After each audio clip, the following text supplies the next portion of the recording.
Hi hi అందరు బాగున్నారా? నేనైతే చాలా బాగున్నానండి. సో వినాయక చవితి వచ్చేస్తుంది ఫైనల్లీ. ఇంకొక్క రోజు మాత్రమే ఉందండి. ఏంటోనండి, చిన్నప్పటి నుంచి వినాయక చవితి అంటేనే తెలియని బాండింగ్ కదా. నాకేనా మీ అందరికీ కూడా నా కామెంట్ చేసి చెప్పండి. మా ఇంట్లో అయితే సెలబ్రేషన్ స్టార్ట్ అయిపోయాయండి. మేము మార్నింగ్ నుంచి అన్నీ ఏమేమి కావాలో మొత్తం లిస్ట్ రాసుకొని వెళ్ళి తెచ్చేసుకున్నాము కావాల్సినవన్నీ. అండ్ మెయిన్గా దొరికినది ఏంటంటే వెలగపండు దొరికింది మార్కెట్లో. నాకు చాలా హ్యాపీ అనిపించింది.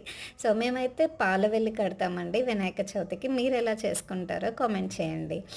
అండ్ అందరూ కూడా భక్తి శ్రద్ధలతో చేసుకోండి. వినాయకుడు అంటేనే ఫ్రెండ్లీ దేవుడు అంటారు. మరి అంత ఫ్రెండ్లీ దేవుడికి ఈ మాత్రం హడావిడి ఉండాలి కదా. నెక్స్ట్ 10 days రచ్చ లేపుదాము, ఓకేనా? బాయ్. అండ్ మీలో ఎవరన్నా ఫస్ట్ టైం మా వీడియోని చూస్తుంటే ప్లీజ్ లైక్ చేసి షేర్ చేసి సబ్స్క్రైబ్ చేయండి. అండ్ మా వినాయకుడి ఫేస్ అయితే రేపు రివీల్ చేస్తాను. బాయ్.